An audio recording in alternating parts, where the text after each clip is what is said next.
in the name of the CBCP Episcopal Commission on Social Action ay ako ang namumuno ng Interreligious Dialogue at nakabuo kami ng Interreligious Leaders Council for National Transformation at binabantayan namin at monitor namin ang ongoing impeachment trial.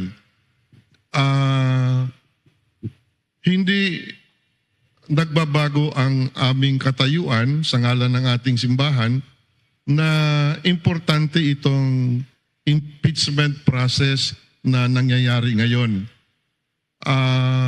Hindi ito condemnation sa ating Vice President.